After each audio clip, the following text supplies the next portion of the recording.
Atop Meaningful World կազմակերպության վերջին ձեռնարկը նվիրված էր խաղաղության միջազգային օրվան։ Ուզում եմ շարունակել մեր հաղորդումը ձեզ ներկայացնելով այդ մասին մեր պատրաստած ակնարկը։ The board of Atop Meaningful World, under the leadership of Dr. Ani Kalajan, collaborated with the Bronx Museum of the Arts to celebrate the International Day of Peace at the Bronx Museum of the Arts in New York City, celebrating the life of Robin Williams and honoring Patch Adams on United Nations International Day of Peace. After opening remarks by event coordinator and Meaningful World ambassador Evelyn Lopez Castillo, Dr. Ani Kalajan introduced a video portraying the team's last humanitarian mission to Haiti.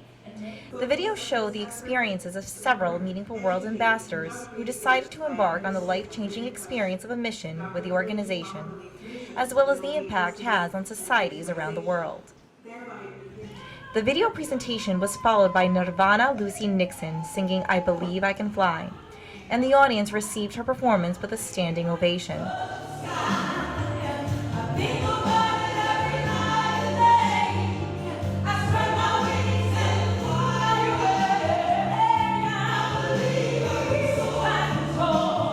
The event continued with a presentation of the honorary guest and speaker, Dr. Patch Adams, who, after receiving an award from Atop Meaningful World's president. Dr. Adams is a social activist. His Gesundheit Institute in West Virginia is the future home of the Patch Adams Teaching Center. The center is designed to teach in care systems, health care, education care, justice care, and environmental care. I want to begin our conversation by reflecting the fact that you are dressed so colorfully on this wonderful day, and clearly the purpose of it is to create laughter. Actually, there are three public health reasons. You know, the film has reduced me to being about laughter. I'm really about peace and justice and care for all people in nature. There are three public health reasons why I look this way. We live in an overwhelmingly alienated society. Most people are lonely, which in the pharmaceutical industry is depressed, but they can't sell pills for loneliness, so they call it depression. And so I want to look, I tried 50 earrings and settled on the fourth earring because I want to look in such a way that people find it irresistible to start a conversation with me. Often if a large man starts a conversation with them, then they might be frightened. But if another person starts a conversation, then they're saying, let's talk. And then the third reason is a much more profound one. 30 years ago, as a complete pacifist, I wondered, how can I stop public violence? This country loves violence. It's a tremendously violent society, verbally and physically. 30 years ago, I decided to only wear clown clothes. And I can change this very conservative look to a look that in 30 years has stopped every fight, which I estimate to be about 2,500 fights. So laughter is a weapon, for lack of better definition, in this content. I'm not being laughter, so it isn't actually laughter. Kindness can drive a person to go to great extremes to stop violence.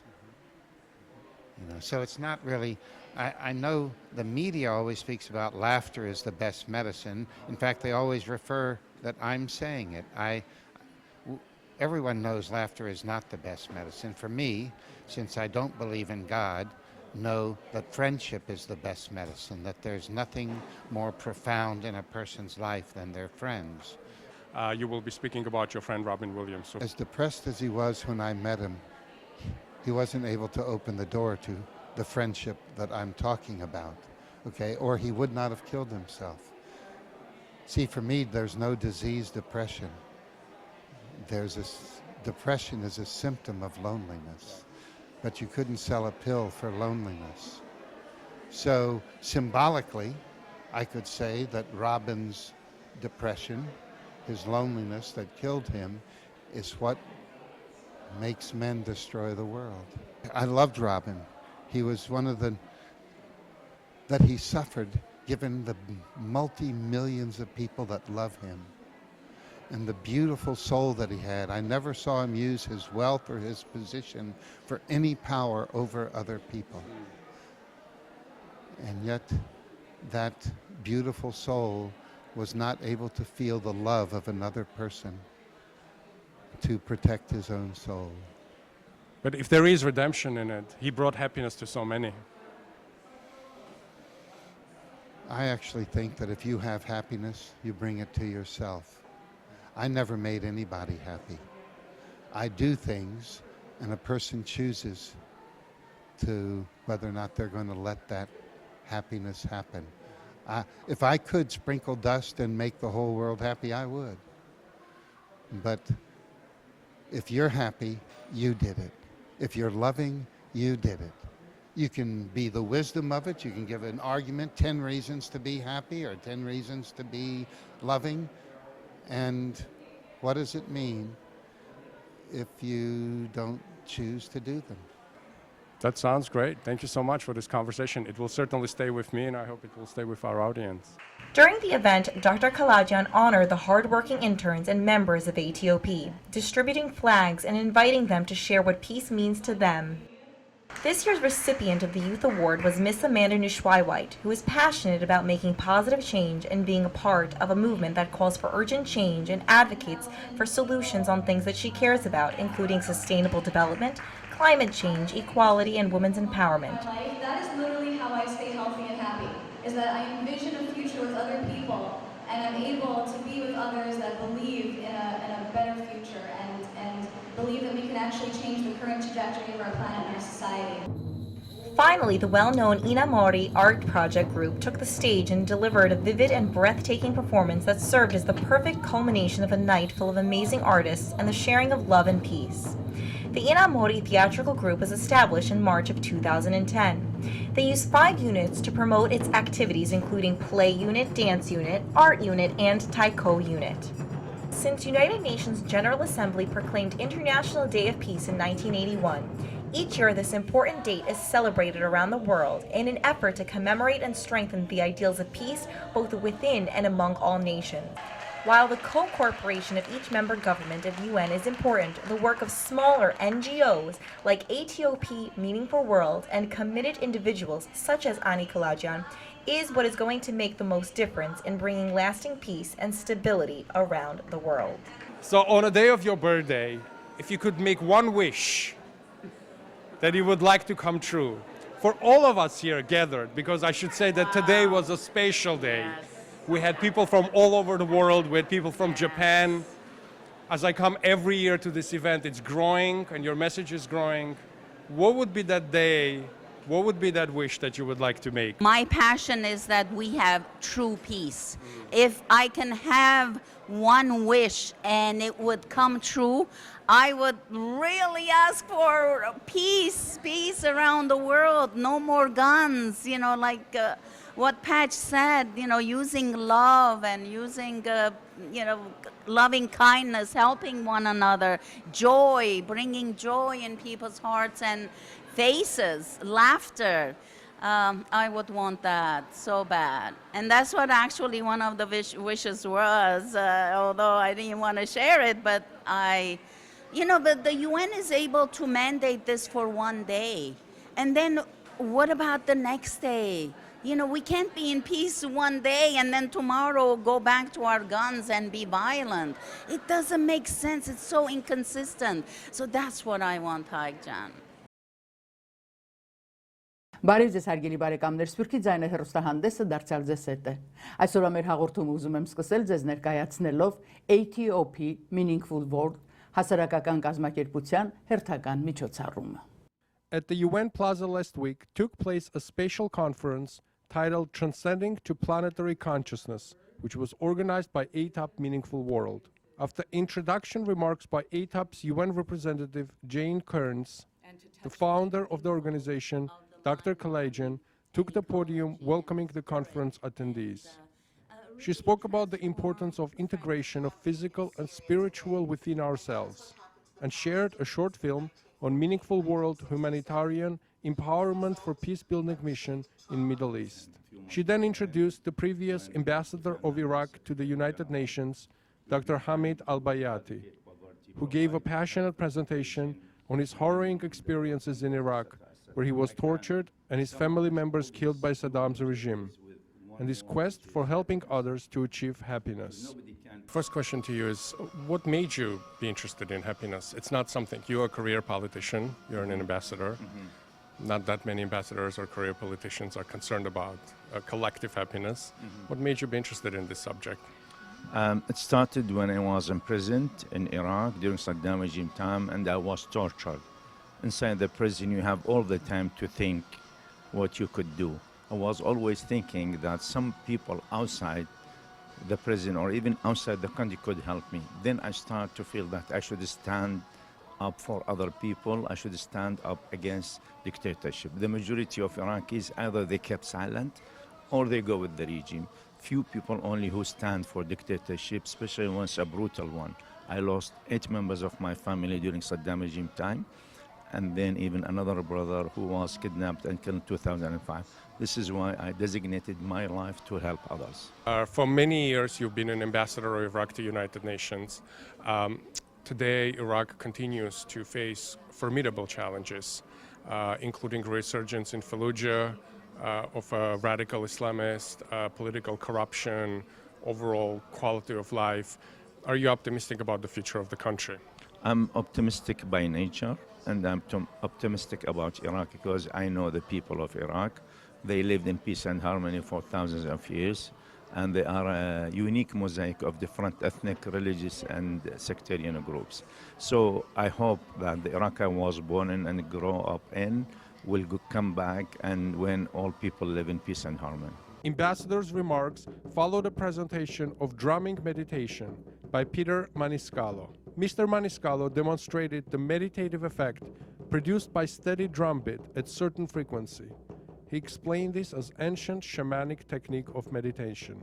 So shamanic drumming is a tool playing a rhythmic drum. It affects the brain waves, and people either go into a meditative state or into an altered state of consciousness, and one can get new insights there, or one's issues may come up, and one can then resolve them. It's meant to do in a circle so that it's a shared experience, and then everybody reports back what happens after the drumming is over, and we all learn from each other as a community. Integrative healing panel included Aline Marder-Mirman, senior teacher and supervisor of non-dual Kabbalistic healing modality. Non-dual Kabbalistic healing, it heals the totality of our being, the physical, the psychological, and the spiritual. And simultaneously, it's a path for awakening to our true original self, the person we were born to be. We become more human and compassionate while still being deeply connected to the suffering of the world. Non-dual Kabbalistic healing is based on Kabbalah, which is ancient Jewish mysticism, Buddhist thought, insights of quantum physics, and Western psychological understanding. Dr. Kurt Johnson, well-known scientist, comparative religionist, and social activist, and the author of the book, The Coming Interspiritual Age. We're actually seeing at a global level a whole series of major shifts, and I'll just list some of them. You know, one of them is the shift in spirituality across the world's religions to a unitive experience that starts to really understand the depth of interspiritual inquiry, not as crazy and mystic visions, though those happen, but more toward the deep experience, heart-to-heart consciousness that we aren't separate. And so unitive spirituality arising at a global level, while unitive science is arising at a global level. And Dr. Kalajian, who described her 7-step integrative healing model.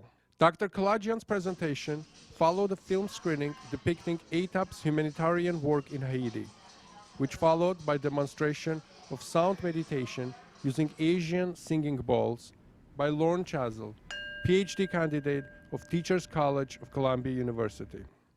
During the graduation and initiation of Meaningful World ambassadors, each graduate received a completion diploma and shared with the audience their graduation day thoughts and statements.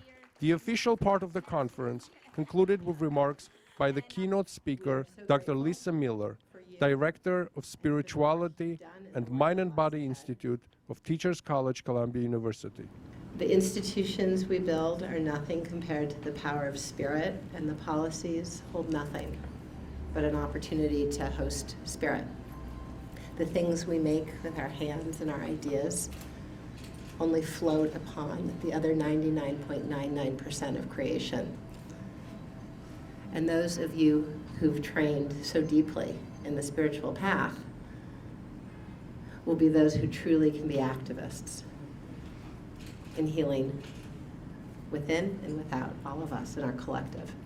As a standing tradition, the conference closed with collective healing, heart-to-heart connection, where members of the audience held hands close to each other's heart, creating a strong sense of unity and spiritual bond.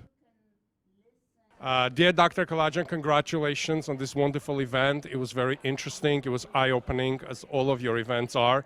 This one stood out to me because it was complex, it was multidimensional, and you had a variety of guests that introduced us to very different ways of meditating and seeing ourselves as a combination of spiritual and physical. In addition to that, this wonderful event is called Transcending to Planetary Consciousness. Can you elaborate on all of this? Yes, thank you. Of course, a lot of people were asking, what is that? What is transcending planetary consciousness? We're usually talking about our own consciousness, which հայերեն խիղճ կսենք, ենթակիդակցություն. But now we're moving above and beyond that. And you're right, your observation is so wonderful. As you notice, we opened up with drumming meditation. So emphasizing how sound and intention and sitting still and focusing on breath makes a difference. The sound, vibration of the sound. Then we had an ambassador who is from the United Nations, the Iraqi ambassador, who has seen torture, been in prisons, and so on. And now he's promoting the happiness resolution, which has passed already. March 20 is the day for happiness. But he has started an NGO so that he can work more consistently on this. Now that he's no longer the ambassador of Iraq, there's a new ambassador. So we had the government, state contribution. We had the top-notch scientific contribution of Teachers College, Columbia University's professor and director of the Spirituality and Mind-Body Institute. In fact, she's the pioneer. And I teach in the same program, and we have labs with MRI, MFRI, as well as EKGs, and we track people before meditation and after meditation, before negative thoughts and after negative thoughts, before starting positive thoughts and after. So we do see a definite scientific reason how it's important for us to be mindful of our thoughts, our actions, and our hearts, our feelings. Like silver, we have to always work on polishing ourselves because it tarnishes. No matter how 926 carat or whatever top silver it is, we need to always work on it. And that's what we teach here, how to work on yourself so you can be the best self that you can be.